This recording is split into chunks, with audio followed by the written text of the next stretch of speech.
আসসালামু আলাইকুম প্রিয় শিক্ষার্থী বন্ধুরা, আমরা আজকে নতুন আরও একটি বোর্ড কোশ্চেন নিয়ে সমাধান করব, অর্থাৎ চ্যাপ্টার 4-এর আজকে চট্টগ্রাম বোর্ড 17-র যে কোশ্চেনটা সেটা নিয়ে সমাধান করব। তো সবাই একটু কষ্ট করে দেখো যে চট্টগ্রাম বোর্ড 17-তে কোন কোশ্চেনটা আসলে আসছে। তো আমি যদি এবার কোশ্চেনটাকে একটু হাইলাইট করি বা একটু পড়ি, তারপরে আসলে আমরা কি দেখতে পাই সেই জিনিসটাকে একটু দেখো। ফার্স্ট অফ অল যেই বিষয়টা আমরা দেখতে পাই ভাইয়া, দেখো এখানে আমাদের একটা টেবিল দেওয়া আছে, খুব সুন্দর মতো একটা টেবিল দেওয়া আছে। টেবিলের ভেতরে ইমেজেরও কাজকর্ম আমরা দেখতে পাচ্ছি। তো এই টেবিল থেকেই মূলত আমাদের কোশ্চেনগুলো তৈরি করা হয়েছে। তো প্রথম যে কোশ্চেনটা সেটা যদি দেখো, যে সর্বপ্রথম কোশ্চেনটা আসলে কি দেওয়া আছে আমরা একটু খেয়াল করে দেখি ভাইয়া। দেখো প্রথম কোশ্চেনটাই আমাদের বলছে ওয়েবসাইট কি, মানে ওয়েবসাইট কি সেটা আমরা দেখব। খ নম্বরে বলছে HTML এর ব্যবহারের সুবিধা বর্ণনা করো, মানে আমরা যে HTML ল্যাঙ্গুয়েজটা ব্যবহার করি এটার কী কী সুবিধাগুলো আছে সেটা একটু খেয়াল করে দেখব।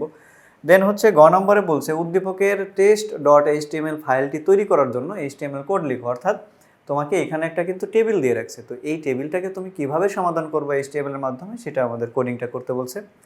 গ নম্বর কোশ্চেনটা যদি বলি যে image.jpg এর উপর ক্লিক করলে, দেখো এখানে একটা ইমেজের কাজ দেয়া আছে, তো এই image.jpg এর উপর আমি যখন ক্লিক করব তখন আমাকে একটা ওয়েবসাইটে ঢুকতে হবে, একটা লিঙ্কে প্রবেশ করতে হবে।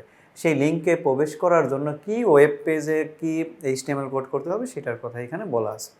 তো ভাইয়া দেখো প্রথমেই আমাদের দেয়া আছে ওয়েবসাইট কি। তো ওয়েবসাইট সম্পর্কে যদি আমি একটু কথা বলি, সেটা হচ্ছে দেখো একটা ডোমেইন নেমের অধীনে অনেকগুলো ওয়েব পেজের সমষ্টিকে ওয়েবসাইট বলা হয়। বিষয়টা একটু খেয়াল করে শোনার চেষ্টা করো। একটা ডোমেইন নেমের অধীনে অনেকগুলো ওয়েব পেজের সমষ্টিকে বলা হয় ওয়েবসাইট। অর্থাৎ তুমি যদি একটা বইয়ের সাথে কম্পেয়ার করো যে বইটা আসলে কিভাবে তৈরি করা হয়, অবশ্যই বইয়ের একটা নাম থাকে, তো একটা নামের অধীনে অনেকগুলো পেজকে যদি আমি একটা সমষ্টি করি তখন কিন্তু একটা বই তৈরি হয়ে যায় ভাইয়া। সেম ওয়েতে তুমি যখন একটা ডোমেইন নেমের অধীনে অনেকগুলো ওয়েব পেজে সমষ্টি করবে সেটাই হচ্ছে আমাদের একটা ওয়েবসাইট। এবার দেখো উদ্দীপকের test.html ফাইলটি তৈরির HTML কোড লিখো, মানে HTML এ যে ল্যাঙ্গুয়েজটা ব্যবহার করা হয় সেটার জন্য অনেক বেনিফিট আছে, বেনিফিটগুলো আমরা দেখব। দেখো ক নম্বর কোশ্চেনটা বলছে যে ইন্টারনেটে একটি নির্দিষ্ট ডোমেইন নেমের অধীনে পরস্পর সম্পর্কযুক্ত অনেকগুলো ওয়েব পেজের সমষ্টিকেই বলা হয় ভাইয়া ওয়েবসাইট। এবার খ নম্বর কোশ্চেনটা দেখো, খ নম্বরে আসলে কি বললো আমরা একটু যদি দেখি যে HTML বা হাইপারটেক্সট মার্কআপ ল্যাঙ্গুয়েজ ব্যবহারের অনেকগুলো সুবিধা রয়েছে, অনেকগুলোই সুবিধা রয়েছে। তার মধ্যে নাম্বার 1 সুবিধা হচ্ছে HTML শেখা ও ব্যবহার করা খুবই সহজ, মানে HTML ল্যাঙ্গুয়েজটা অন্য অন্য ল্যাঙ্গুয়েজের থেকে অনেকটা ইজিলি তুমি এটা শিখতে পারবা। মানে 2 নম্বর যে প্রশ্নটা বা 2 নম্বর যে অপশনটা সেটা হচ্ছে HTML ব্যবহার করতে লাইসেন্স কিংবা খরচ লাগে না, মানে HTML এর জন্য তোমার কোনো রেজিস্ট্রেশন ফি দেওয়া লাগে না, এক্সট্রা কোনো খরচও লাগে না, সেই দিক থেকে কিন্তু এটা অনেক বেটার। তারপর 3 নম্বর পয়েন্টটা আমি যদি বলি হাইপার লিঙ্কের মাধ্যমে দুটি পেজকে লিঙ্ক করা যায়, সেটা হচ্ছে HTML এর মাধ্যমে। HTML এর মাধ্যমে কিন্তু আমরা দুইটা পেজকে একে অপরের সাথে লিঙ্ক করে দিতে পারবো। এই হচ্ছে আমাদের বিষয়গুলো। তারপরে যদি পয়েন্টটা দেখো যে আমাদের এখানে কি বললো, তার পরের পয়েন্টটা হচ্ছে প্রায় সব ধরনের প্রোগ্রামিং ল্যাঙ্গুয়েজ যেমন C++, পাইথন সাপোর্ট করে।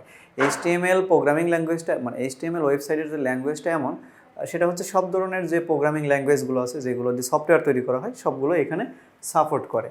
আর লাস্ট যে কোশ্চেন বা লাস্ট যে পয়েন্টটা সেটা একটু দেখো যে HTML কেস সেন্সিটিভ ভাষা নয়, এটা খুবই বেনিফিটের একটা জায়গা, খুবই বেনিফিটের একটা জায়গা। কেস সেন্সিটিভ ভাষাটা কী ভাইয়া?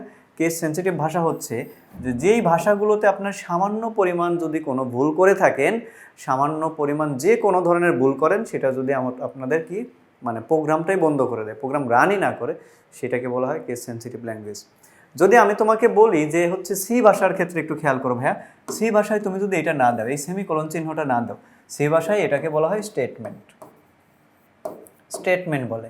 তো আমি যদি সি ভাষাতে গিয়ে স্টেটমেন্টটা না দেই তাহলে আমার পুরো প্রোগ্রামটা কিন্তু এরর দেখাবে। এই হচ্ছে সবচেয়ে বড় একটা মানে অসুবিধার জায়গা। বাট HTML ল্যাঙ্গুয়েজে যে আমাদের কোডিংগুলো লিখি সেখানে যদি আমরা লিখি হচ্ছে HTML স্মল লেটার দিয়ে, তো কেউ একজন লিখলো যে আমাদের হচ্ছে এরকম HTML, তারপরেও খুব একটা সমস্যা হবে না, তারপরেও কিন্তু কোডিংটা আমাদের রান হবে, মানে ওয়েবসাইটটা তৈরি হবে। এই হচ্ছে জায়গাটা। দেখেন আপনি সি ভাষায় একটা জিনিস যদি ভুল করে ফেলেন তাহলে কিন্তু পুরা আমাদের কোডিংটাই নষ্ট, আমার এখানে কোনো রান করবে না, প্রোগ্রামটাই চলবে না, এই হচ্ছে অবস্থা। বাট HTML এর ক্ষেত্রে ছোটোখাটো যদি আমি ভুলটা করিও, যে ইররগুলো করিও, সেই ক্ষেত্রে কিন্তু আমার প্রোগ্রামটা চলবে। এই জন্যই বলা হয়েছে কেস সেন্সিটিভ ল্যাঙ্গুয়েজ হচ্ছে আমাদের অন্য অন্য প্রোগ্রামিং ল্যাঙ্গুয়েজগুলো, বাট HTMLটা কেস সেন্সিটিভ ল্যাঙ্গুয়েজ না, এটা কিন্তু অনেক একটা বেনিফিটের জায়গা, যে আমরা সামান্য কোনো ভুল করতে গেলেও এখানে কোনো সমস্যা হবে না। এই হচ্ছে আমাদের যে বিষয়টা। দেখো বলছে যে তাই ছোট বা বড় হাতের অক্ষরের কোনো প্রভাব পড়ে না। যদিও আমরা লিখি সবগুলোই স্মল লেটার দিয়ে, একটা হচ্ছে সংস্থা আছে, সংস্থার যে নিয়মকানুন সেগুলো মেনে চলার চেষ্টা করি, বাট আমি যদি এখানে স্মল লেটার ক্যাপিটাল লেটারের সংমিশ্রণ ঘটাই তারপরেও কোনো সমস্যা হবে না। এই সুবিধাগুলোর থেকেই আমরা হচ্ছে মূলত HTML এর ক্ষেত্রে এই ভাষাটাই সিলেক্ট করি, অর্থাৎ ওয়েবসাইট বানাইতে হলে HTML ল্যাঙ্গুয়েজটা আমাদের ইউজ করতে হয়। তারপরে যদি দেখো যে আমাদের গ নম্বরে কি বলছে, গ নম্বরে তুমি দেখতেই পাইলা যে এখানে একটা টেবিল দেওয়া আছে। টেবিলটার হচ্ছে আমাদের কি করতে হবে, টেবিলটার হচ্ছে আমরা মূলত এখন যেই সমাধানটা, যে কোডিংটা, সেটা আমরা শিখব। তো দেখো এবার হচ্ছে আমরা যে গ নম্বরে টেবিলটা দেওয়া ছিল, এই টেবিলটার আমরা সমাধানটা দেখব, অর্থাৎ গ নম্বরে যে টেবিলের HTML কোড করার কথা বলছি সেটা আমরা একটু সমাধান করার চেষ্টা করব। দেখো তাহলে যেহেতু আমাদের এখানে একটা টেবিল দেওয়া আছে, তাহলে ভাই আমরা টেবিলটা নিয়ে কাজ শুরু করব। তাহলে প্রথমে আমাদের HTML ওপেন করতে হবে। তোমরা সবাই জানো যে HTML শুরু করতে হলে HTML ওপেন করতে হয়। তারপরে আমরা কি করব ভাই বলো তো, তারপরে ডিরেক্টলি আমরা বডি দিয়ে শুরু করব। এই যে বডি ওপেন করলাম। এখন যেহেতু এটা একটা টেবিল, টেবিলের জন্য আমাদের লিখতে হবে টেবিল বর্ডার।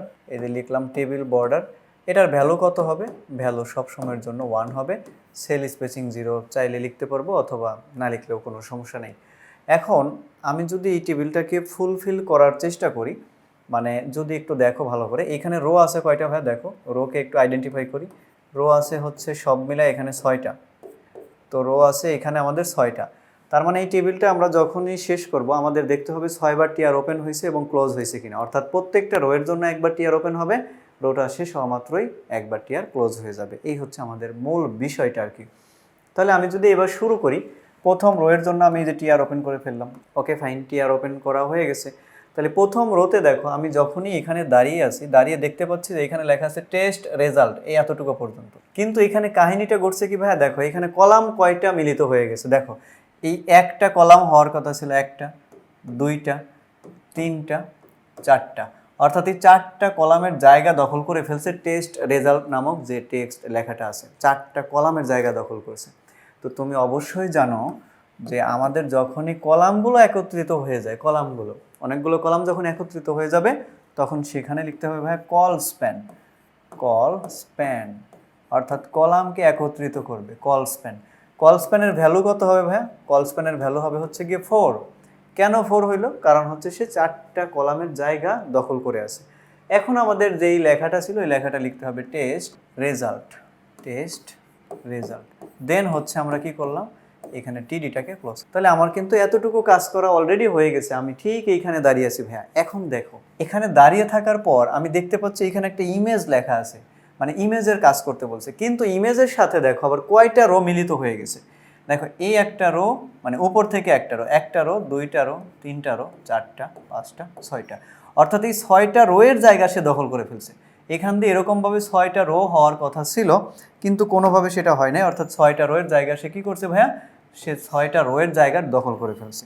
তাহলে যেহেতু আমাদের এরকম 6টা রো হওয়ার কথা ছিল এরকমভাবে, ঠিকই যে এরকমভাবে 6টা রোয়ের মানে অবস্থান সে কী করছে, দখল করে ফেলছে।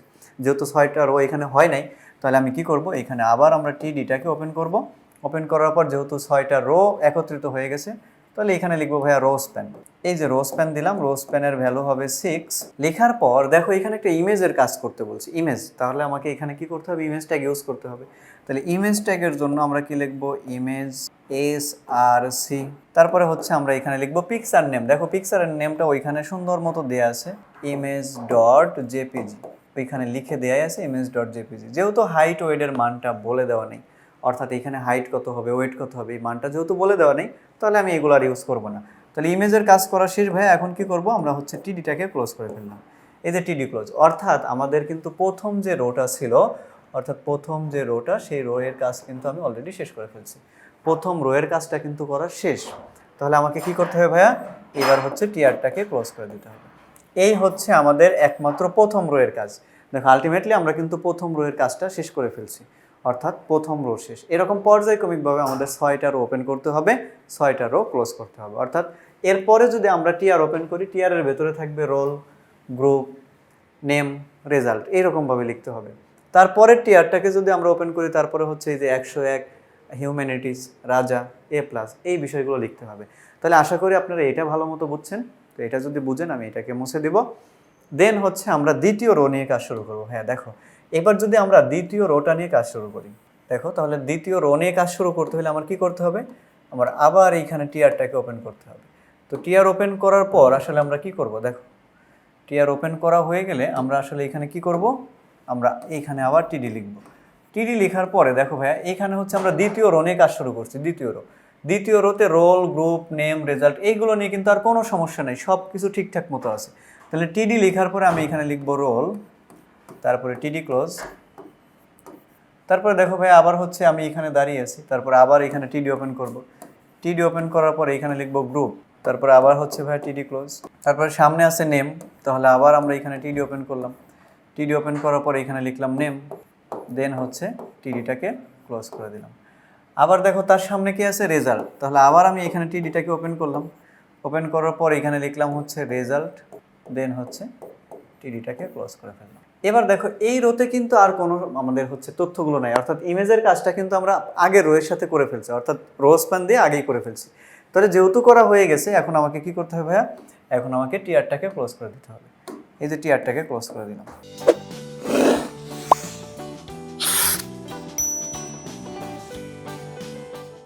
এই যে টিআর ক্লোজ, অর্থাৎ আমাদের দ্বিতীয় রোয়ের কাজও কিন্তু শেষ হয়ে গেল।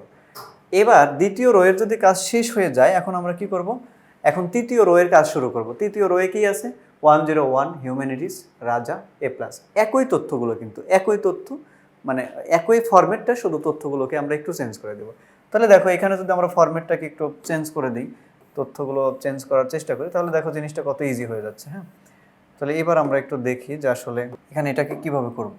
তাহলে এখানে আমরা ক্লোজ করলাম। তাহলে দেখো আমরা যদি 3 নম্বর রোতে আসি, 3 নম্বর রোয়ে প্রথমেই হচ্ছে টিডি এর ভেতরে যাবে 101, তারপরে যাবে হচ্ছে হিউম্যানিটিস, তারপরে যাবে হচ্ছে ভাইয়া রাজা, যেই নামটা লেখা আছে, তারপরে যাবে হচ্ছে এ প্লাস। এ প্লাসে গিয়ে একটু সমস্যা, দেখো আমি এখানে এ লিখলাম, এ লেখার পরে দেখো প্লাসটা মাথার উপরে দেওয়া আছে, আর কোনো একটা লেখা যদি মাথার উপরে দেওয়া থাকে তাহলে কি সুপারম্যান ট্যাগ, এই যে সুপ ট্যাগ, তারপরে প্লাস, তারপরে হচ্ছে গিয়ে সুপ ট্যাগটাকে ক্লোজ করে দেবো।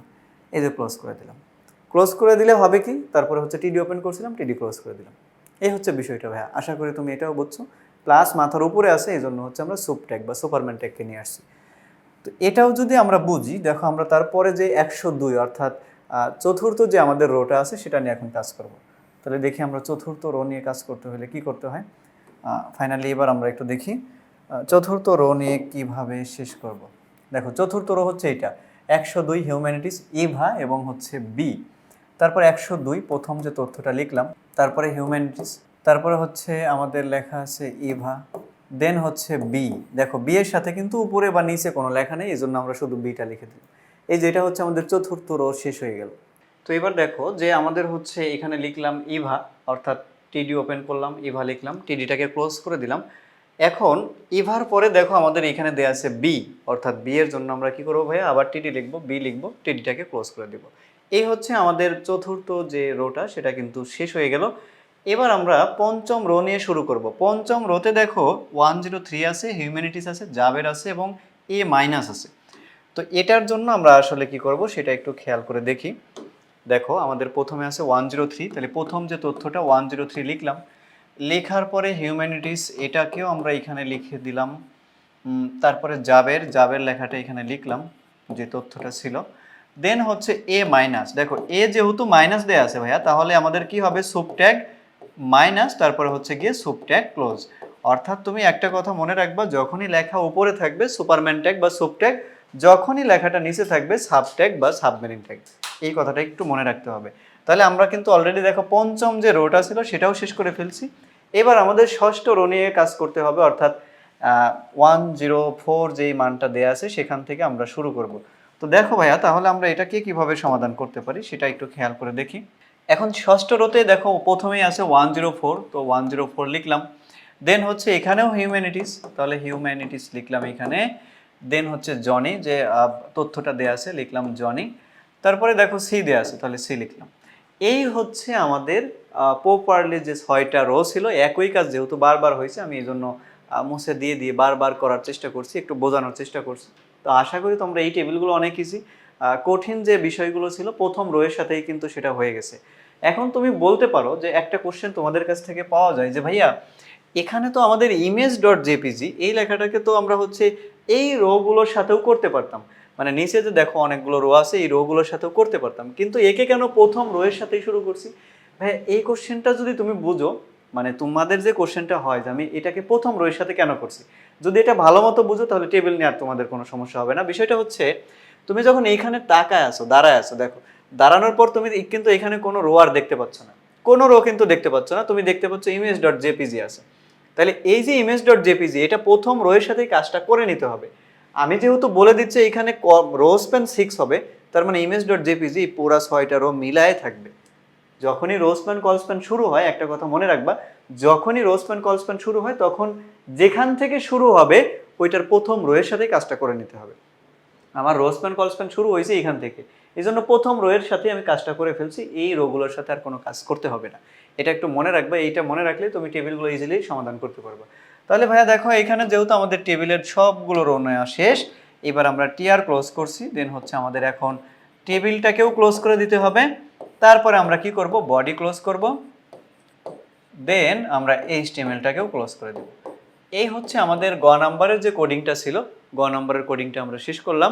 এবার ঘ নাম্বারে গিয়ে একই কোডিং, অর্থাৎ শুধুমাত্র এই কোডিংয়ের সাথে আমাদের অ্যাড করতে বলছে যে ইমেজের উপর যখন তুমি চাপ দিবা তখন যাতে অন্য একটা ওয়েবসাইটে প্রবেশ করে, অর্থাৎ ওয়েবসাইটের লিঙ্কও কিন্তু আমাদের গ নাম্বারে দেওয়া আছে। তো এরপরে আমরা গ নাম্বারের যে কোডিংটা হবে জাস্ট একটা জায়গাতে পরিবর্তন, অর্থাৎ প্রথম রোয়ের ভেতরে, সেখানে আমরা কাজটা করে ফেলবো। তো আমরা এরপরেই দেখবো হচ্ছে গ নম্বরের সমাধানটা। তো এবার দেখো ঘ নম্বরের যে কোশ্চেনটা আমরা সেটা একটু দেখি। ঘ নম্বরে বলছে উদ্দীপকের টেবিলের ইমেজ ডট জেপিজি এর উপর ক্লিক করলে আমরা কোথায় যাব? এই যে একটা সুন্দর মতো ওয়েবসাইট দেওয়া আছে, আমরা এই ওয়েবসাইটে প্রবেশ করব। এই ওয়েবসাইটে প্রবেশ করার যে আমাদের এইচটিএমএল কোডিংটা সেটা এখন করতে হবে। দেখো পুরা যে আমাদের টেবিলের কাজটা গ নম্বরে করছি পুরাটাই সেম, শুধু ঘ নম্বরে এসেছে আমাদের কি করতে হবে, ইমেজের ওই জায়গাতে একটা লিঙ্ক সংযুক্ত করতে হবে। এই হচ্ছে আমাদের কাহিনীটা। তাহলে দেখো আমরা হচ্ছে মূলত যখনই লিঙ্ক ট্যাগের কাজ করতে বলে, লিঙ্ক ট্যাগের হচ্ছে আমাদের নিয়মটা এরকম, এ হেল্প, তারপরে হচ্ছে আমাদের লিখতে হয় ভাইয়া এখানে ইউআরএল, ইউআরএল লেখার পরে আমাদের এখানে লিখতে হয় টেক্সট, আর টেক্সটটা অবশ্যই প্রশ্নে দেওয়া থাকে। তারপর আমাদের লিখতে হয় টেক্সট, টেক্সটটা সবসময় প্রশ্নে দেওয়া থাকে। তো এবার দেখো এখানে কি করতে বলছে, এখানে আমরা কি কাজটা করব, লিখবো এ হেল্প, লেখার পরে দেখো ইউআরএল, ইউআরএলটা কিন্তু ওনারা প্রশ্নে বলে দিছে, সেটা হচ্ছে এরকম যে www ডট বা এইচটিটিপি দিয়ে আমরা শুরু করতে পারি। যদি আমরা এইচটিটিপি দিয়ে শুরু করি সেটা আসলে কেমন হবে সেটা একটু দেখাই। দেখো তো সেই ক্ষেত্রে আমরা আসলে কি করব সেটা একটু দেখো, যে আমরা এখানে লিখব এইচটিটিপিএস, তারপরে কোলন চিহ্ন দিয়ে আমরা এইভাবে শুরু করব যে www ডট তারপরে MODU dot gov dot com. এটা আমাদের প্রশ্নে দেওয়া আছে, এটা আমাদের প্রশ্নে দেওয়া আছে ভাইয়া। তাহলে আমরা লিঙ্কের কাজ করলাম। দেখো এই যে ইউআরএলটুকু আমরা লিখে ফেললাম, ইউআরএলটুকু লেখা শেষ। তো ইউআরএল লেখার পরে আমাদের লিখতে হবে টেক্সট। এখন টেক্সটটা আবার কি আছে, টেক্সটটা নিজেই একটা ইমেজ হয়ে আছে, ইমেজ। তাহলে ইমেজের কাজ করতে হবে এখানে, ইমেজ SRC, তারপরে আমাদের এখানে পিকচার নেম লিখতে হবে, পিকচারটা ছিল হচ্ছে ইমেজ ডট জেপিজি, জেপিজি লিখেই আটকায় দিলাম। আটকানোর পরেই মূলত আমাদের হচ্ছে এই ট্যাগটাকে ক্লোজ করতে হবে। দেখো এখানে যে পার্থক্যটা, তুমি যদি পার্থক্যটা আসলে বুঝো তাহলে তোমার জন্য জিনিসটা অনেক ইজি হবে। সেটা হচ্ছে এরকম, দেখো ভাইয়া, যে আমরা জানি হচ্ছে এইচটিটিপি ইউআরএল, এই যে ইউআরএলটুকু আমি লিখছি, এই যে ইউআরএলটুকু কিন্তু লেখা শেষ, এটাকে বলা হয় ইউআরএল। এখন টেক্সট জিনিসটা আমাদের কি আছে, টেক্সট কিন্তু নিজেই একটা ইমেজের আছে, দেখো এই যে ইমেজ হয়ে আছে। তাহলে ইমেজের কাজটুকু আমরা করছি, আর আমরা জানি ইমেজ ট্যাগের শুধু ওপেনিং ট্যাগই আছে, কোনো ক্লোজিং ট্যাগ নেই। এই যে ইমেজের কাজ করে ফেলছি, মানে ইমেজের কাজ করার পর কিন্তু আমরা এখানে এসে এই যে এই ট্যাগটাকে ক্লোজ করে দিছি, এই ট্যাগকে ক্লোজ করে দিছি। এই হচ্ছে আমাদের বিষয়টা।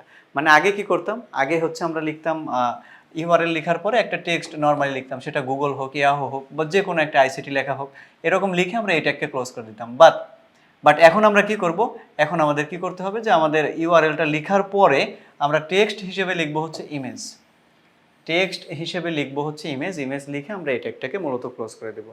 তো তুমি যদি এখন এটার হচ্ছে যে সলিউশন সেটা যদি আমরা বই থেকেও দেখি, দেখো এরকমই দেওয়া আছে, সব কিছুই সেম দেওয়া আছে। টিডি রোজপ্যান 6 লেখার পরে আমরা এখানে যে বিষয়টা খেয়াল করছি, দেখো এ হেল্প, তারপরে এইচটিটিপি, এই যে ইউআরএলটা লিখছে, লেখার পরে ভাই এই যে ইমেজ ট্যাগের কাজটা করা হয়েছে। তো ইমেজ ট্যাগের কাজ করার পরে এই ট্যাগ ক্লোজ, তারপরে টিডি ক্লোজ, মানে বাকি যে নিয়মগুলো সব কিছুই দেখো আগের মতোই হয়েছে। এখন তুমি বলতে পারো যে ভাই এখানে টিআর অ্যালাইন সেন্টার কেন করছে? দেখো টিআর অ্যালাইন সেন্টার করার মানেই হচ্ছে আমি যদি অ্যালাইন করে দিই, সেন্টার করে দিই, ওই টিআর এর ভেতরে যেমন হচ্ছে রোল, গ্রুপ, নেম, রেজাল্ট, এই লেখাগুলো মাঝ বরাবর থাকবে। মানে মানে অ্যালাইন জিনিসটা হচ্ছে লেখার অবস্থান নির্ণয় করা, অবস্থানটাকে নির্দেশ করে দেওয়া। তাহলে এই লেখাগুলো সবগুলো কোথায় থাকবে? মাঝ বরাবর থাকবে। এরপরে যদি আমরা খেয়াল করে একটু দেখি যে হচ্ছে বাকি যে কাজগুলো সেগুলো কিভাবে হয়েছে। দেখো এই জিনিসগুলো আগে যেরকম ছিল এইরকমই, এটার কিন্তু কোনো পরিবর্তন হয় না। তারপরে দেখো এই যে এখানে হিউম্যানিটিস, তারপরে বাকি যেই পর্যন্ত যেভাবে ছিল সবই সেম, শুধুমাত্র আমরা একটু থিওরিটাকে এখানে হাইলাইট করছি যে এখানে কোন ট্যাগ ইউজ করা হয়েছে, এটার কাজ কি। দেখো শেষে যে আমাদের থিওরিক্যাল বিষয়গুলো সেটা যদি আমরা একটু খেয়াল করি যে এই কোডে হচ্ছে HTML এর উপর ক্লিক করলে আমরা কোথায় যাব? এই একটা ওয়েবসাইট প্রদর্শন হবে যেখানে অ্যাঙ্কর ট্যাগ ইউজ করা হয়েছে এবং ইমেজ ট্যাগ ব্যবহার করা হয়েছে। তাহলে অ্যাঙ্কর ট্যাগের কাজ কি? অ্যাঙ্কর ট্যাগের কাজ হচ্ছে লিঙ্ক তৈরি করা, আর ইমেজ ট্যাগের কাজ হচ্ছে একটা ইমেজ কিভাবে ওই ওয়েব পেজে স্থাপন করা যায়, এই হচ্ছে বিষয়টা। তো তুমি অবশ্যই জানো লিঙ্ক ট্যাগের কাজই হচ্ছে একটা পেজের সাথে আরেকটা পেজের লিঙ্ক তৈরি করা, সংযোগ করা, আর ইমেজ ট্যাগের কাজ হচ্ছে ইমেজগুলোকে স্থাপন করা, ঠিকঠাক মতো ওই ওয়েব পেজে স্থাপন করা। এই হচ্ছে আমাদের মূলত মানে বোর্ড কোশ্চেনটির সমাধান ছিল। আমরা পরবর্তী ভিডিওতে আরও কোনো একটা বোর্ড কোশ্চেনের সমাধান করব। সে পর্যন্ত সবাই ভালো থাকো, সুস্থ থাকো। আসসালামু আলাইকুম।